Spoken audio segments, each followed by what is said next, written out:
Good morning, everybody. Well, it's afternoon. God, I've taken too long on running this. So, what we've got here is a fairly Prepare typical, well, yourself not for really battle, typical, but heroes. Christ, the COVID still has my brain. It's Anub versus Stitches.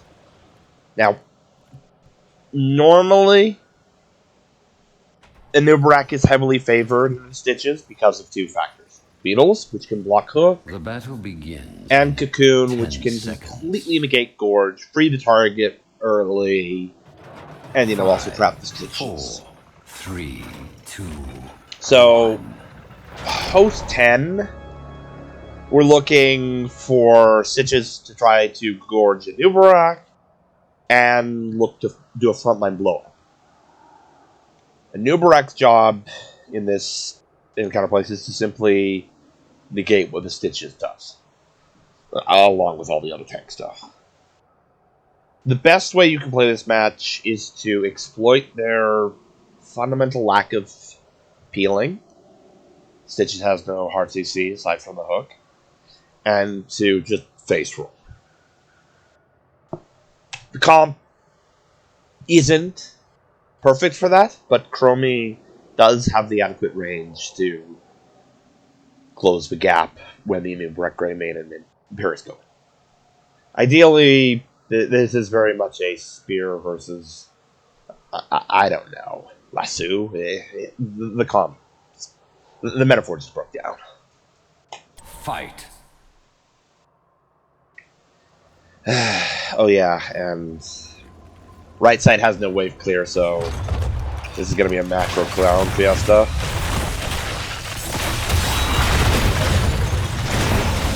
Dang. Like, it's just as beautiful watching it the second time. Like, that's kind of what I'm saying. This comp can just delete whoever it targets so long as it can bring its dive to bear, and Stitches can do nothing about it. The problem was that the macro was so bad this game that basically just was a one-shot wonder there. Like, we're never going to see a kill like that again in this game.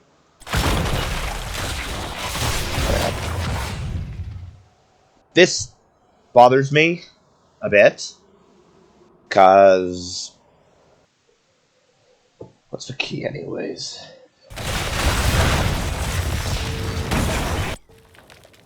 Ah, 7. So, let's watch it from Brightwing's perspective here. Anub'arak is going in and out, but you could just stay here, and they have no knowledge. None whatsoever of the Anub'arak's position. Sure, the DPS aren't really there to follow up, but there is an opportunity for another kill here. One of the most important things you can do as a tank is control. And this manifests itself in a lot of different ways. You can guarantee kills by CCing the crap out of somebody and effectively robbing them of any agency in that moment, allowing your DPS to do whatever the hell they want in that time frame. But you can also block the enemy team from working on a rotation path, and most importantly, you can deny the enemy team adequate information about your current whereabouts. Doing so can make certain prospects more risky for the enemy team, which means that a simple thing like clearing a lane can potentially become more risky and take longer. Ideally, this would have been a kill. With the quality of this Greymane, though, that's unlikely. Okay, where else was it going? Oh yeah, there's one other thing to note. I like W build. That is 3 W taunts at 7 and 13, Long Cocoon, Epicenter, and Rewind. But at this elo, Beetle build is a pub stomper. It allows you to single-handedly amplify sieges. It gives you great wave clear post 13, just passively with the Burning Rage. And, It allows you to siege, which is kind of important. I think I mentioned that before, but like it can potentially compensate for some of the weaknesses of this team comp macro-wise. Anyways. Actually, Chromie was there. Completely forgot about that, but yeah, that was totally possible to kill. You just waited on showing your hand for them to step up a little bit longer. Okay. Another thing that I think is important to mention. One of the things you can do on tanks, especially on a map like this, is you can stall rotations. You've got a big, beefy body. You really ought to use your HP as a resource rather than just simply lose it. You can put yourself here, and you can deny them access for ages. But most importantly, it also means that you're still available to protect these two should something go south. You are not valuable as a source of mechanical numbers as a tank.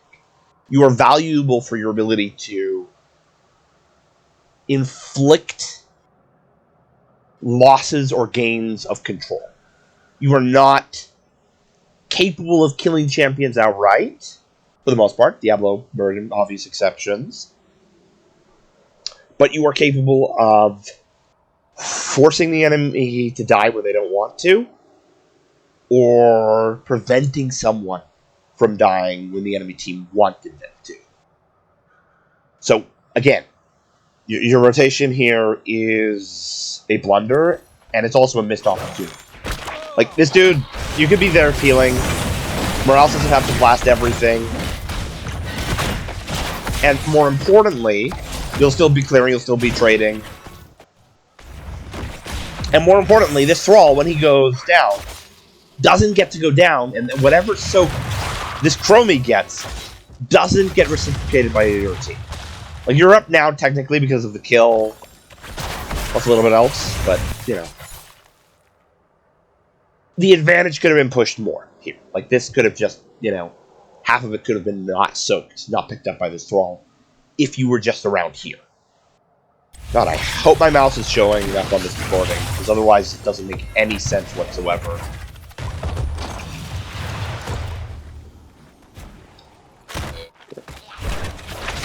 Okay. Oh, one other thing, it's just a micro bit, but lots of linear skill shots, especially on a champion like Anub, you don't want to be in absolute melee range in order to hit them. You want to be slightly offset, and the reason for that is angularity, or, the angle at which you can hit. Because if someone's really close to you, all they have to do is move very slightly, and suddenly the angle at which you have to fire your ability changes profoundly. The further out you are, sure, they get more reaction time, but they have less immediate ability to make the job harder for you from terms of precision. So, there's sort of like a sweet spot. It's maybe like half a player model away. That's where it'll be easiest, because human reflexes don't really have a good chance at getting out of the ability at that range. But doing it absolutely melee, it's gonna sometimes happen like that. Okay, so Chromie's blasted her abilities. Greymane is stepping up. Your positioning is fine now. He gets caught. Positioning is still fine. But here's where it goes wrong. So, one of the important principles here is the idea of trades, transactional play, exchanges, whatever you want to call it, doesn't matter. The notion is this. You are giving up HP here without being able to inflict similar damages in return. Whenever you take an action, that has to be part of your line of thinking. You really want to just give HP up when you know you're going to deal equal or more damage. So, like, you're standing there, you're still sort of in range, Morales is burning, and goddamn, the Chromie does a lot of damage, which kind of makes that point a little close. But, you know, the point still stands that you're kind of, in a lot of places, just trading HP for nothing.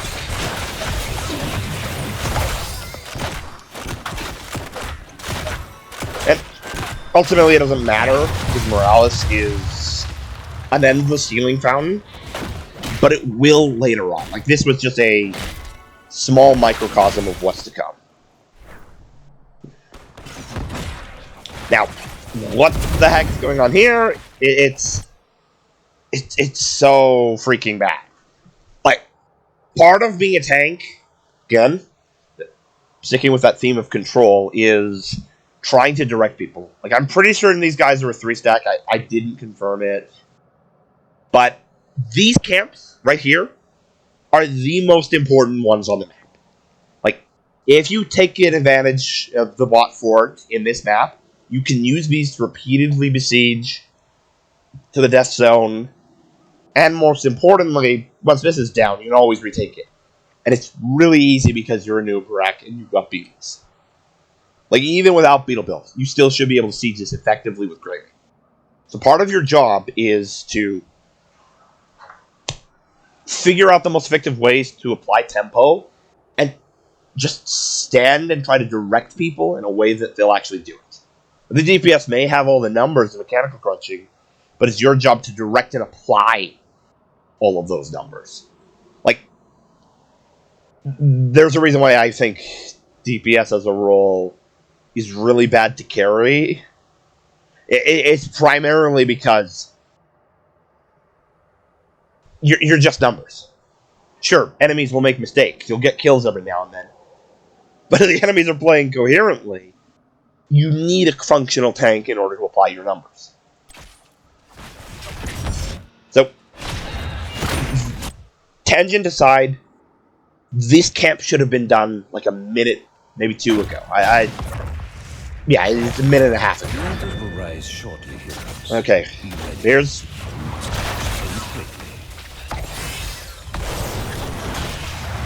Here's going to be the second microcosm of over-trading. Like, it comes up in about 15 seconds from now. Go clear waves, I get it. That was important. Wave clear is important. It's not really your job, not really something you're going to be good at. And God, this is clumsy stuff here. Like, he literally just needs to swap forms and he kills them. But he takes a freaking century.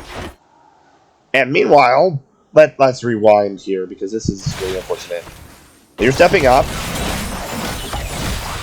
Like, there's no threat behind it. I get that you're trying, potentially, to zone, but you really don't need to step into his hammer in order to do it.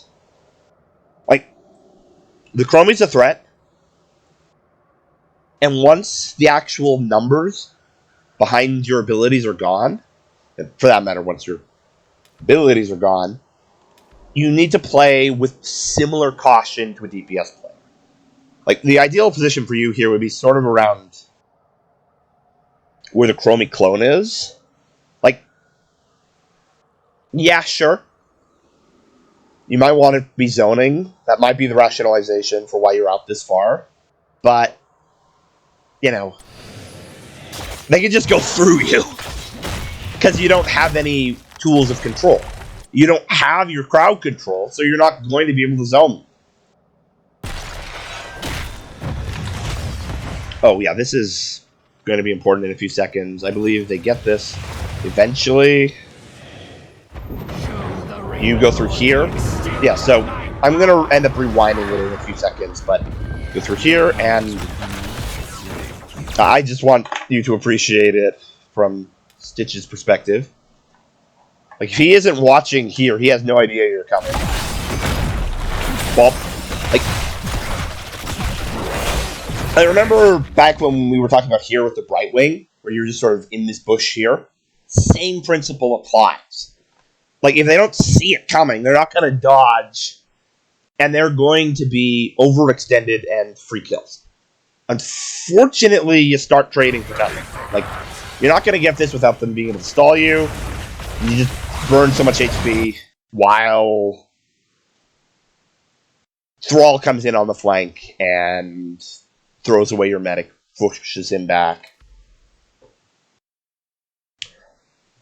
Just one more thing before I talk a bit more about invading and why it's a bad idea on this map generally.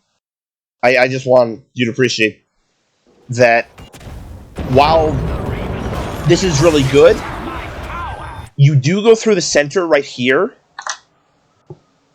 and if you're Stitches, and you're paying attention to your map at all, you see you going through there.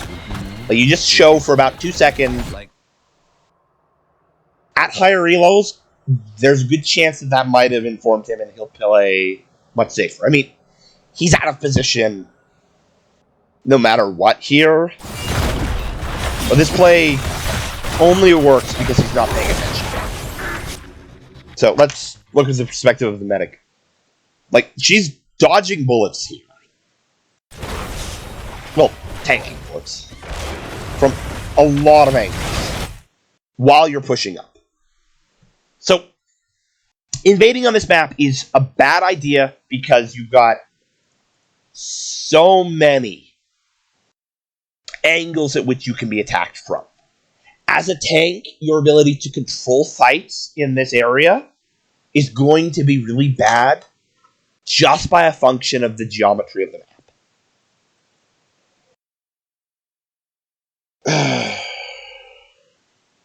Let's see here, what was the other thing? That and, the fact that you're trading up way over here for free while you really can't put in the screws. Like, sure, Greymane's there, but he doesn't do much damage.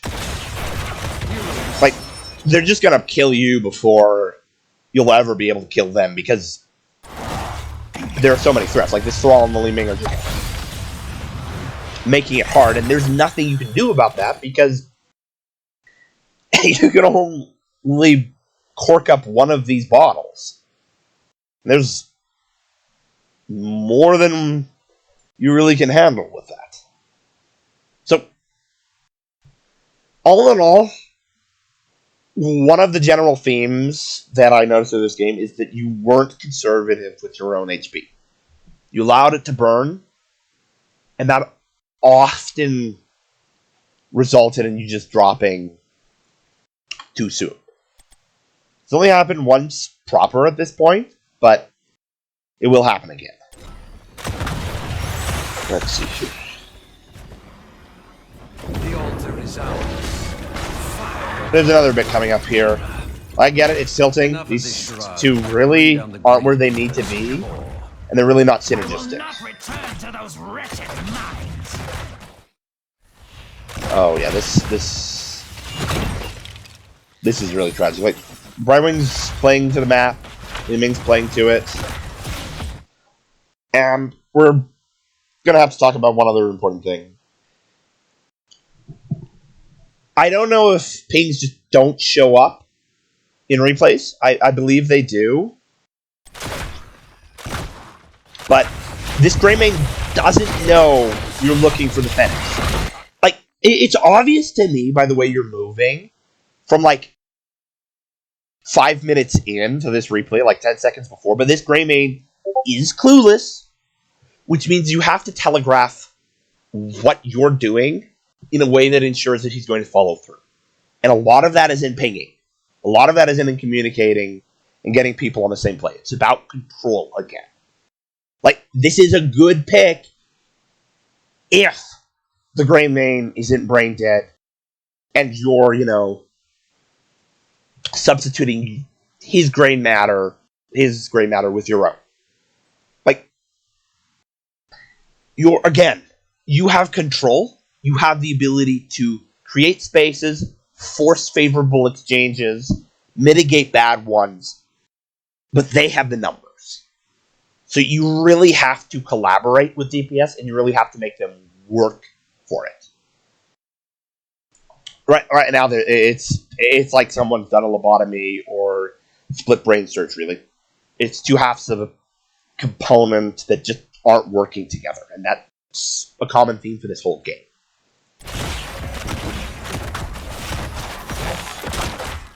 Like, see there, that's another beetle that just got eaten by a hook. And oh my God, he forgot about the soak that he was obsessively getting 30 seconds ago. Like, this is actually hilarious. Go Jira. Jira? Man, oh man. Like, that's sort of futile, like... Actually, yeah, this play wasn't worth it. But seriously though, this Chromie is the primary reason why you guys don't instantly lose this match. She's doing what is called at higher levels anchoring, which is taking a ranged DPS that can effectively and safely clear independently in a lane, even when it's being sieged. Like, they've taken 2 camps at this point. Well, yeah. And the only damage they've gotten is from that first camp.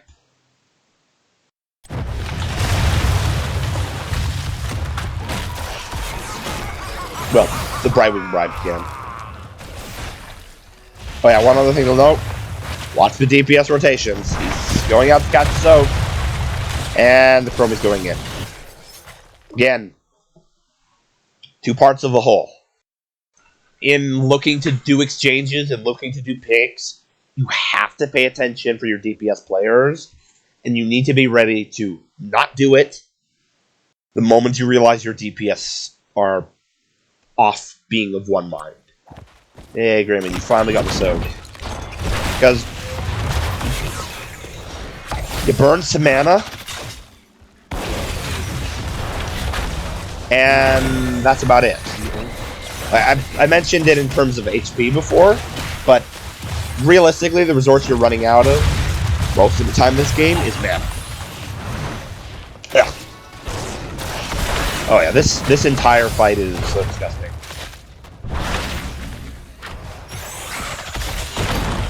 So, it's too far, but here's the other important thing to note. In theory, in a team fight, if you're the tip of the spear, the rest of your team is the shaft.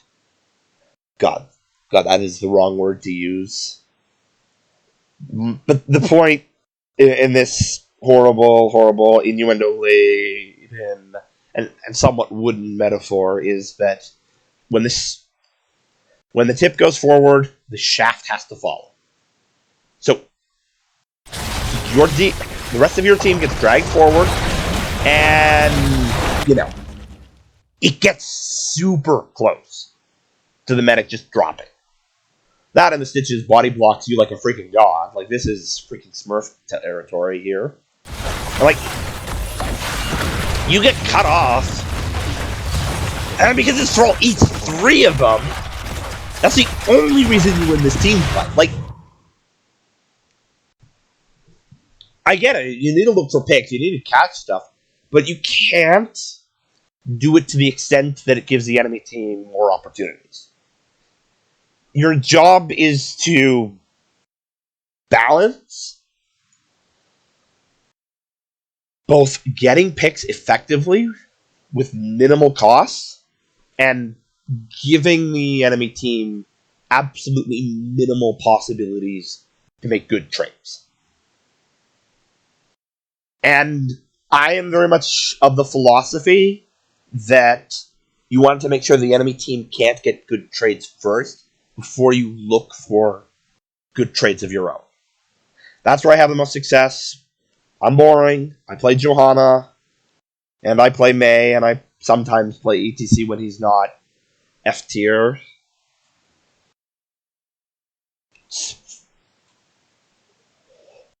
Like, it's absolutely ridiculous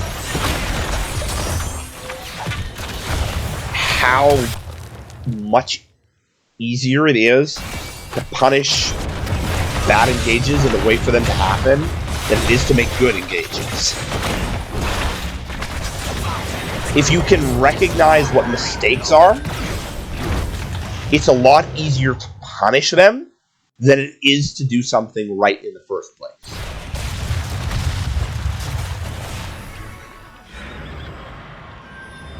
Like, I think, what is it? Do you call for boss here, or is that later? I feel like that's later. Like,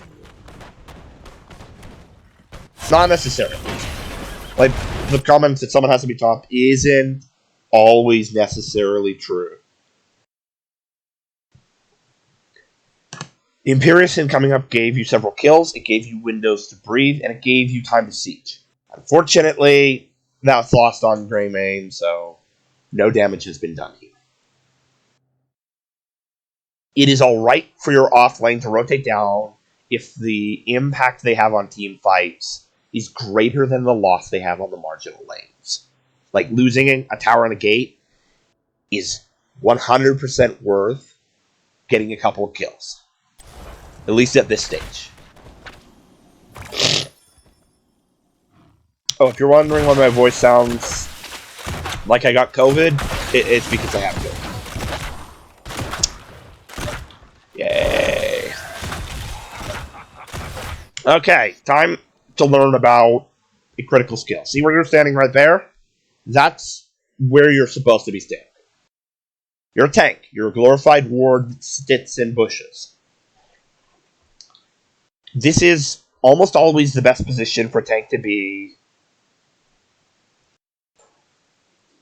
because you can simultaneously see anybody coming, and you can deny the majority of vision on the progress of this camp.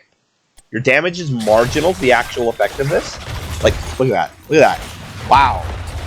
So much damage. Like, Chromie is just doing way more damage than you. Like, this Li Ming does more damage than you. I mean, she's an idiot for stepping up like this, and... Oh, yeah. I assume you know why that happens. It's the terrain that causes that effect. Like, so you can't burrow charge here, which means you likely press the button here, but you needed to press it here. It's weird. Such is life.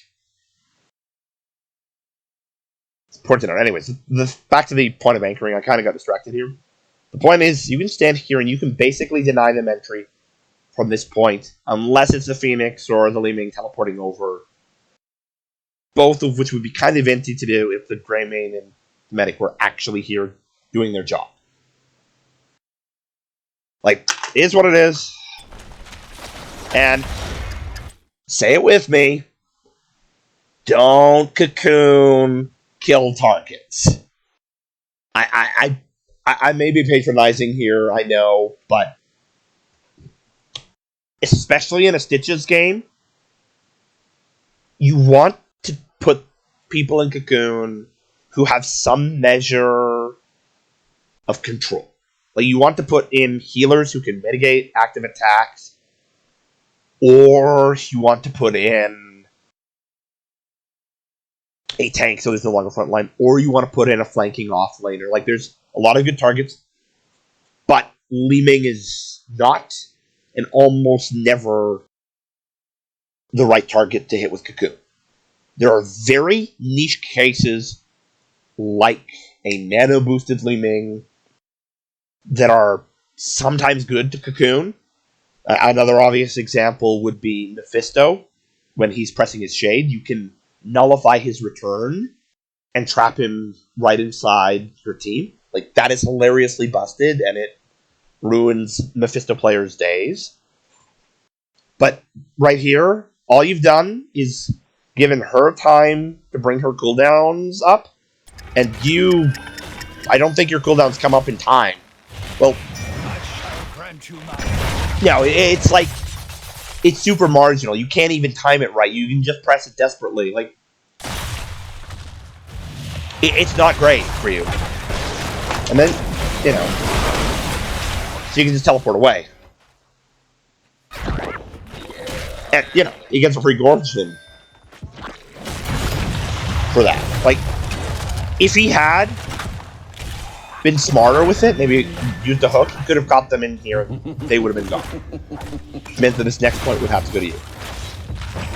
Same thing, like, you're not doing that much damage to this camp.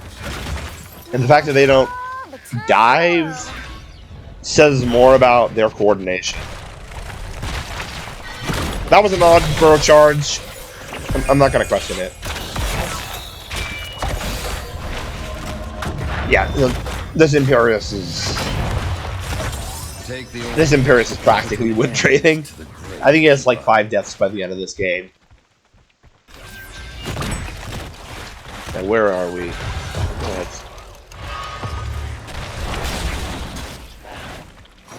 Oh, right. Right. I had a commentary for this.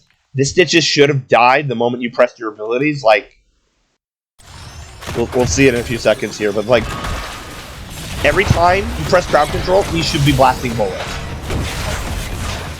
Like, at this point, I think you're scared to use your own crowd control. Also, here's another example of it. Like, good thing you had your Q there, but you could have just cocooned the Stitches. Imperius would have been back out, and he probably would have gone to town. Like, the Thrall goes in deep again, gets killed, somehow kills the medic. And you guys win because their positioning was insane. Go for that. That's about it.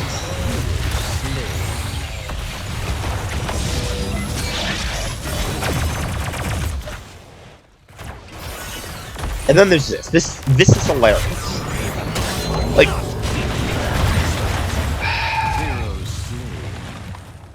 Let the assault begin. Oh yeah, one more thing about this.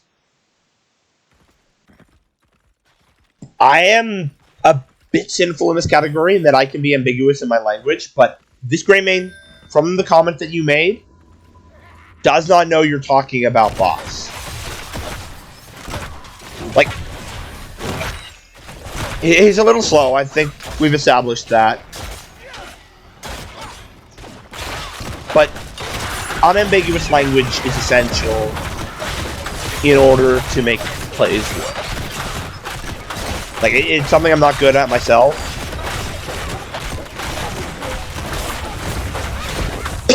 But man, this play could have been so much worse. Like, as it is, the medic has no right to make it out alive. The Phoenix just showed an abundance of mispositioning, and oh right, this happens. So,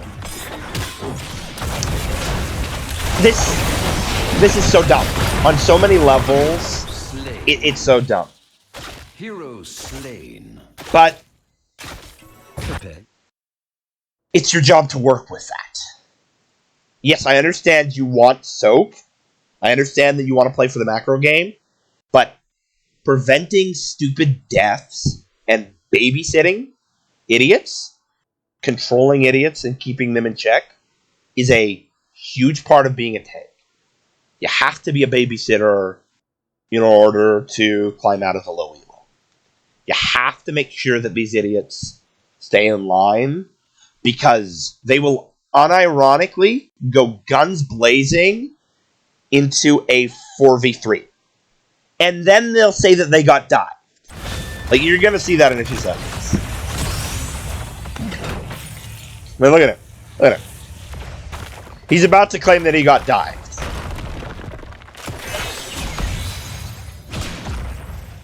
Like, he steps up for the globe at half health, and that's apparently a dive. Like,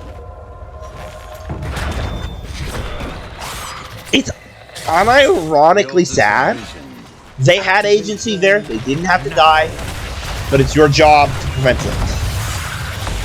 And here's another microcosm. Blasted a lot of health. And you can't really do equivalent exchange in terms of damage. Like, this is lost. It's how it goes. And I think it doesn't matter in the end. But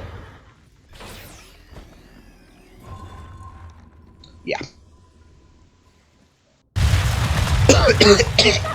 Ah, the virus is not fun.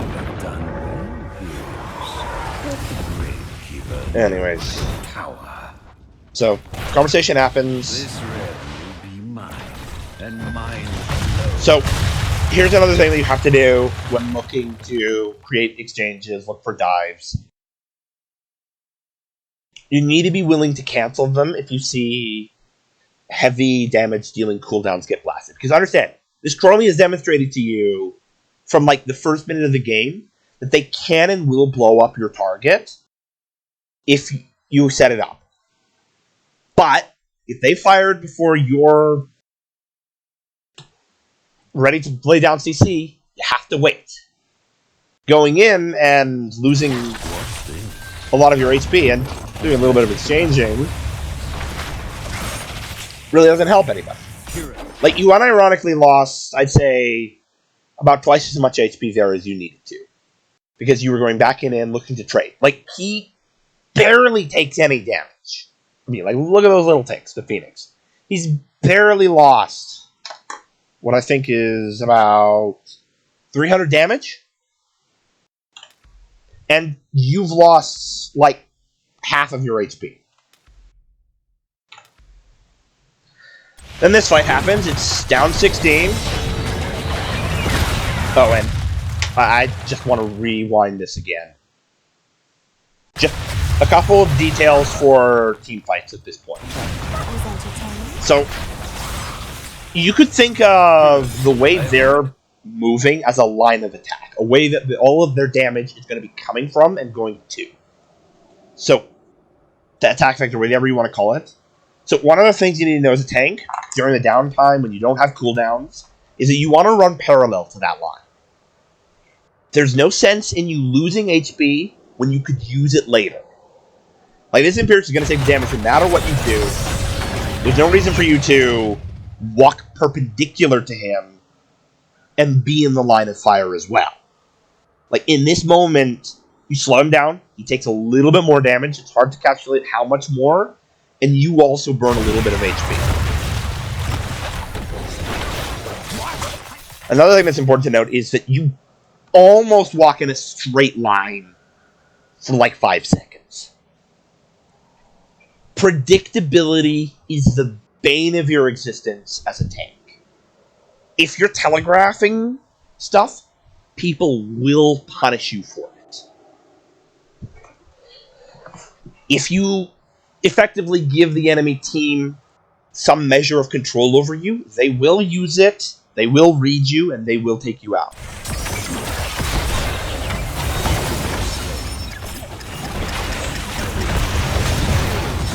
This Imperius is very bold, by the way. Like, understand here, you're the second best player on this team. Like, okay, maybe that's being mean to Morales because you don't get to choose which DPS you have to hypercarry, but the Imperius and the Greymane are the worst defenders I've seen in a long time when it comes to dumb decisions.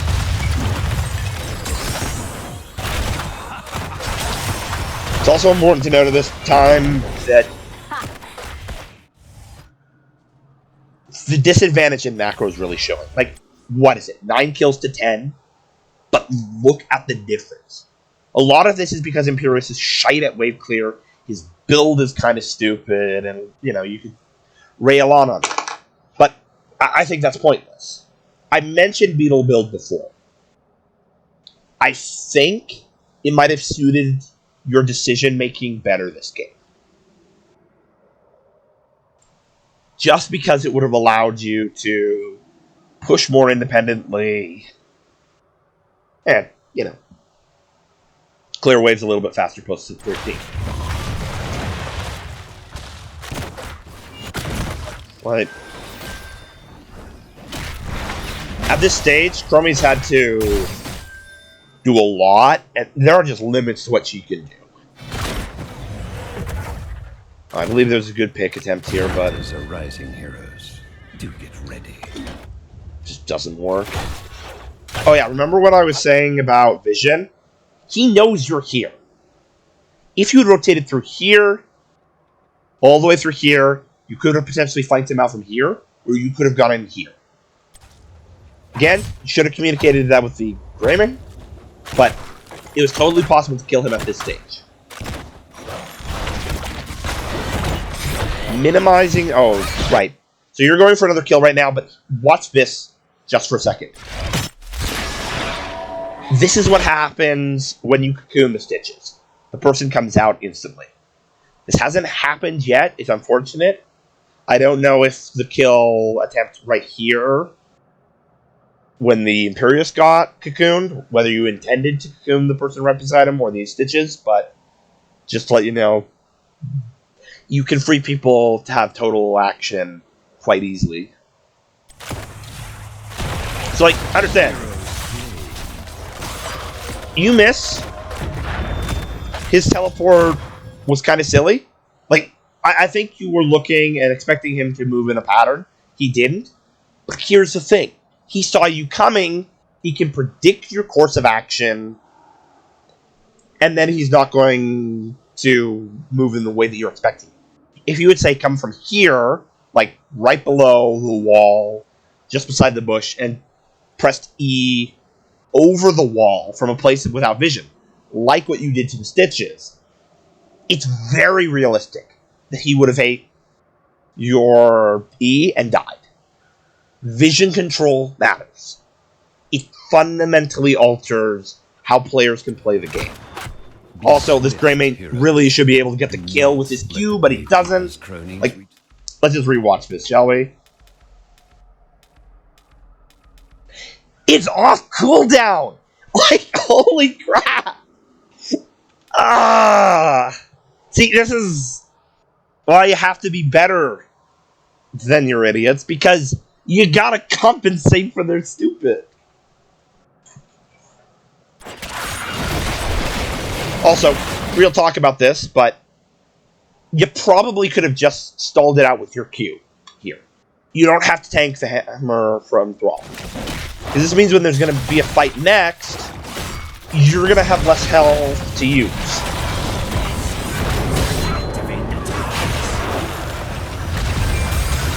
Means now that your teammates are actually here and there's actually a threat behind your actions, it doesn't matter.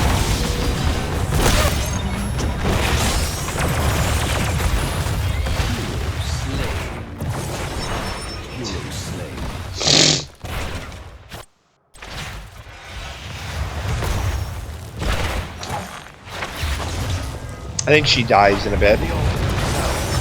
But she trades, so, you know. Well, I understand, that's the only death Chromie's had at this point. Managing her has never been your need. Like, I think from this point, the game is over just because of the sheer type storm that happened. Like, I haven't watched past this, but I think I know how it goes. Let's see here. So they take one. They've got a camp to escort. They can 6 captains, right? Greymane deals with that. They can do whatever the heck they want here. Okay, this is a little bit more of a stalemate than I was expecting. And there we go. 6 captains. Oh, wait, no. Chromie's holding on, but it doesn't matter. Like, that's really tragic as ways go. Like, a lot of that, again, comes down to macro, which is mostly not your fault. Could have compensated for it with a better build. But therein lies the problem. I think one of the things that you really had to do with this game was compensate for the decision-making of the Greymane and the Imperius. Assuming that you have the energy and the ability to communicate and they have the willingness to listen, you basically, as a tank, are in the best possible position to guide somewhat stupid players to better results. And I understand that soak is important in this, but how do we put this? Even when you try your best in that respect, especially with the build you have, it's going to be hard for you to effectively move the macro pieces. You just don't have the tools to do it. You don't have the mechanical wave clear with that build. So even this Imperius, who's absolutely clueless, is dropping Soak to get the occasional good gank, so on and so forth. Even he managed to out-soak you in this scenario. So fundamentally, one of your biggest problems in this game was not that you were playing the map wrong, but that you were taking actions that you could have done successfully in any other role or with the right build. There are other things for you to do as tanks. I hope I've outlined some of them. Like, I probably dumped a whole lot of info on you here. But doing those things, and especially mitigating some of the really stupid ints, especially being there to peel, standing in bushes to prevent flanks, so on and so forth. Like, there's that.